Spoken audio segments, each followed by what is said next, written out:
নমস্কাৰ। আজি আমি দশম শ্ৰেণীৰ সাধাৰণ বিজ্ঞানৰ নৱম অধ্যায় বংশগতি আৰু ক্ৰমবিকাশৰ অষ্টম খণ্ড মানুহৰ বিৱৰ্তনৰ বিষয়ে আলোচনা কৰিম। কোনো এটা প্ৰজাতিৰ জীৱৰ পৰা ক্ৰমে বিৱৰ্তন হয় নতুন এটা প্ৰজাতিৰ জীৱৰ সৃষ্টি হয় আৰু ই নুবুজায় যে পুৰণি প্ৰজাতিৰ জীৱটো দুৰ্বল হ'ব আৰু নতুন প্ৰজাতিৰ জীৱটো বেছি ভাল হ'ব, বেছি উন্নত হ'ব, বেছি উত্তম হ'ব। আৰু এই আটাইখিনি নিৰ্ভৰ কৰে পৰিৱেশৰ ওপৰত, পৰিৱেশৰ বিভিন্ন কাৰকৰ ওপৰত। আমি আগতে আলোচনা কৰা ৰঙা ৰঙৰ গোবৰৰ বিষয়ে আমি আকৌ পুনৰ আলোচনা কৰোঁ। যিবিলাক ৰঙা ৰঙৰ গোবৰুৱা আছিলে, এই ৰঙা ৰঙৰ গোবৰুৱাবিলাকে গছৰ সেউজীয়া পাত খাই জীয়াই থাকে আৰু ইহঁতৰ কোনো এটা গোবৰুৱাৰ জিনীয় পথচ্যুতিৰ ফলত এটা সেউজীয়া ৰঙৰ গোবৰুৱাৰ সৃষ্টি হ'ল। আৰু ৰঙা ৰঙৰ গোবৰুৱাবিলাক যিহেতু কাউৰীয়ে খায়, আনহাতে সেউজীয়া ৰঙৰ গোবৰুৱাবিলাক কাউৰীয়ে সেউজীয়া পাতত ভালকৈ দেখা নাপায়, গতিকে সেউজীয়া ৰঙৰ গোবৰুৱাবিলাক কমকৈ খায় বা দেখি নোপোৱাৰ কাৰণে নাখায়। ইয়াৰ ফলত সেউজীয়া ৰঙৰ গোবৰবিলাকৰ ক্ৰমে বংশবৃদ্ধি হৈ গৈ থাকিব, ইহঁতৰ সংখ্যা বাঢ়ি যাব আৰু ৰঙা ৰঙৰ গোবৰুৱাবিলাকৰ ক্ৰমে সংখ্যাটো কমি আহিব। অৰ্থাৎ এইটো এটা প্ৰাকৃতিক নিৰ্বাচন। ইয়াত যিবিলাক জীৱই পৰিৱেশৰ লগত অভিযোজন কৰি জীয়াই থাকিব পাৰে, সেইবিলাক জীৱইহে পৃথিৱীত জীয়াই থাকে। আৰু যদি ইহঁতৰ মাজত জিনৰ পথচ্যুতি হয়, ইয়াৰ ফলত নতুন এটা জীৱৰ সৃষ্টি হয়। এই নতুন আৰু পুৰণা জীৱ দুটাৰ মাজত, নতুন প্ৰজাতিৰ জীৱ আৰু পুৰণা প্ৰজাতিৰ জীৱ দুটাৰ মাজত প্ৰজনন হ'ব নোৱাৰে। উদাহৰণস্বৰূপে এখন বিশাল অৰণ্যত যেতিয়া গোবৰুৱাবিলাক আছিলে আৰু এই গোবৰুৱাবিলাকৰ কোনো ভৌগোলিক কাৰণত ইহঁতে যেতিয়া পৃথক হৈ গ'ল, পৃথক হৈ যোৱাৰ ফলত বহুত বছৰ যেতিয়া ইহঁতে পৃথকে বংশবৃদ্ধি কৰিলে, ইয়াৰ পুনৰ ইহঁতক লগালেও কিন্তু এই পৃথকে থকা গোবৰুৱা প্ৰজাতি দুটা পুনৰ ইহঁতৰ মাজত প্ৰজনন হ'ব নোৱাৰে, কাৰণ ইহঁতৰ জিনৰ পথচ্যুতিৰ ফলত প্ৰাকৃতিক নিৰ্বাচনৰ জৰিয়তে ইহঁতে কি হৈছে, নতুন দুটা প্ৰজাতিৰ জীৱৰ সৃষ্টি। সেইদৰে মানুহ আৰু চিম্পাঞ্জীও একে প্ৰজাতিৰ জীৱৰ পৰাই ক্ৰমে পৃথকে বিৱৰ্তন হৈ সৃষ্টি হৈছে, অৰ্থাৎ আজি বৰ্তমানৰ অৱস্থা পাইছেহি।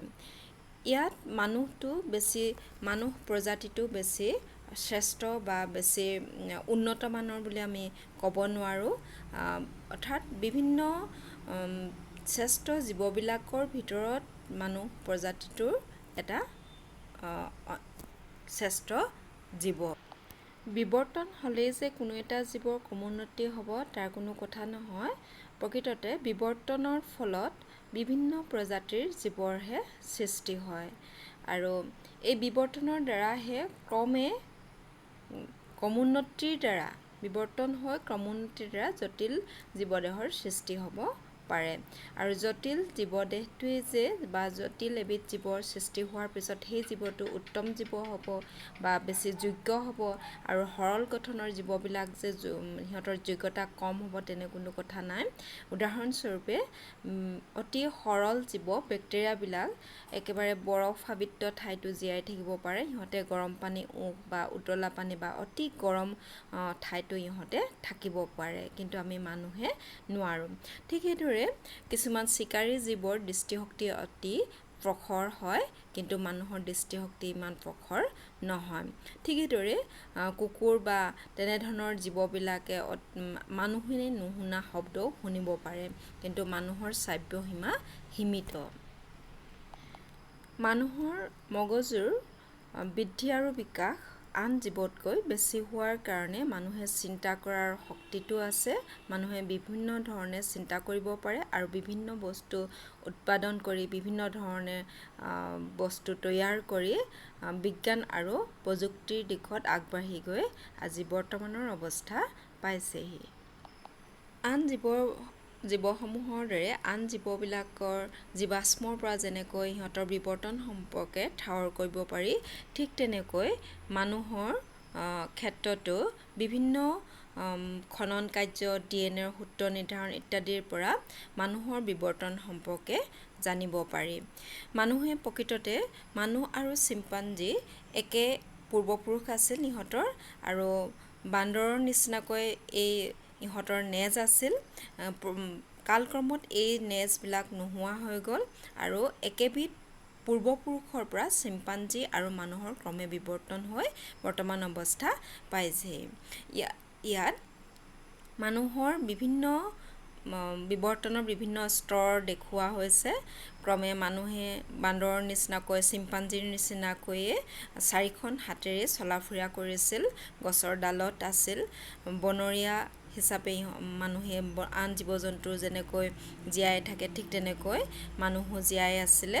কালক্ৰমে মানুহৰ হাত দুখনৰ ক্ৰমে বিকাশ হ'ল। হাত দুখনৰ বিভিন্ন কামত ব্যৱহাৰ কৰিবলৈ ধৰিলে আৰু দুটা ভৰিৰ ওপৰত থিয় হৈ মানুহ খোজ কাঢ়িবলৈ শিকিলে। এয়া মানুহৰ আদি অৱস্থা চিম্পাঞ্জীৰ আৰু মানুহৰ। ইয়াৰ পিছতে মানুহে ক্ৰমে দুখন ভৰিৰে খোজ কাঢ়িবলৈ শিকে।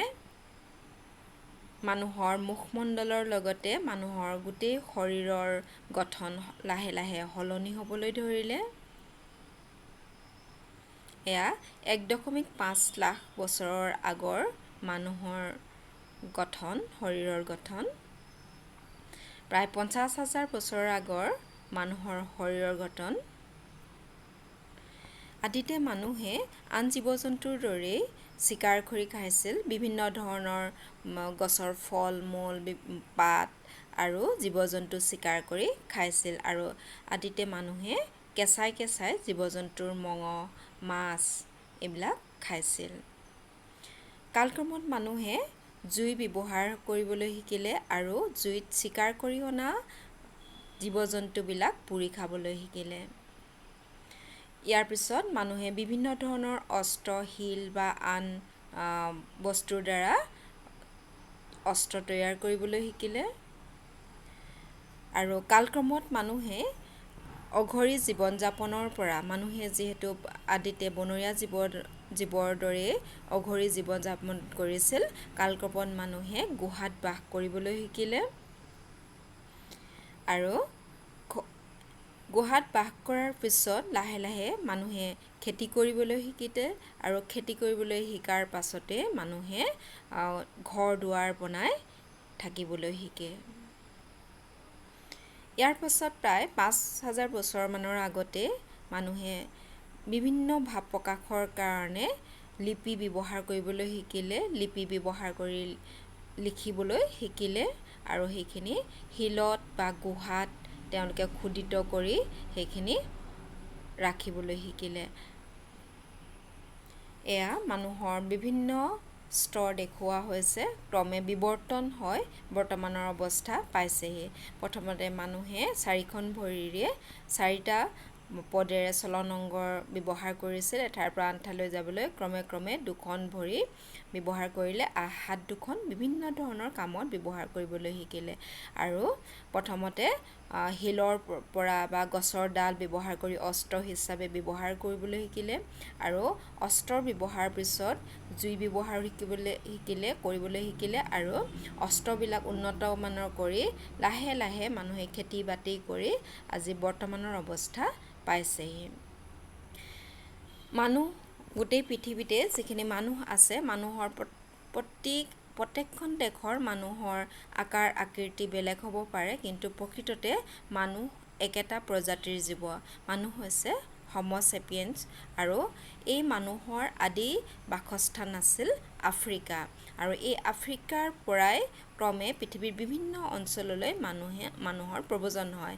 আফ্ৰিকাৰ পৰা প্ৰথমে এছিয়াৰ পশ্চিম অঞ্চল আৰু এছিয়াৰ পশ্চিম অঞ্চলৰ পৰা ক্ৰমে মানুহ এছিয়াৰ মধ্য অংশলৈ যায়, তাৰপিছত ইউৰেছিয়ালৈ যায়, ইউৰেছিয়াৰ পৰা দক্ষিণ এছিয়া, তাৰপিছত পূব এছিয়া আৰু পূব এছিয়াৰ পৰা ইণ্ডোনেছিয়াৰ বিভিন্ন দ্বীপসমূহলৈ যায় আৰু সেই ইণ্ডোনেছিয়াৰ দ্বীপসমূহৰ পৰা ফিলিপাইন আৰু ইয়াৰ পাছত অষ্ট্ৰেলিয়ালৈ যায় আৰু তাৰ পাছতে বেৰিং অঞ্চল আৰু বেৰিং অঞ্চলৰ পৰা আমেৰিকালৈ মানুহৰ প্ৰব্ৰজন হয়। এনেদৰে মানুহৰ আদি বাসস্থান আফ্ৰিকাৰ পৰা বিভিন্ন অঞ্চললৈ, পৃথিৱীৰ বিভিন্ন অঞ্চললৈ মানুহৰ প্ৰব্ৰজন হৈছে। যদিও মানুহৰ এজন আফ্ৰিকাৰ আদিবাসী বা আফ্ৰিকাৰ ভূমিপুত্ৰৰ লগত যদিও এজন আমেৰিকান বা ইংৰাজৰ চেহেৰা নিমিলে বা এজন চাইনিজৰ আকাৰ আকৃতি যদিও নিমিলে, কিন্তু একেটা মানুহ হৈছে একেটা প্ৰজাতিৰ জীৱ। আশা কৰোঁ তোমালোকে মানুহৰ বিৱৰ্তনৰ সম্পৰ্কে বুজি পালা। ধন্যবাদ।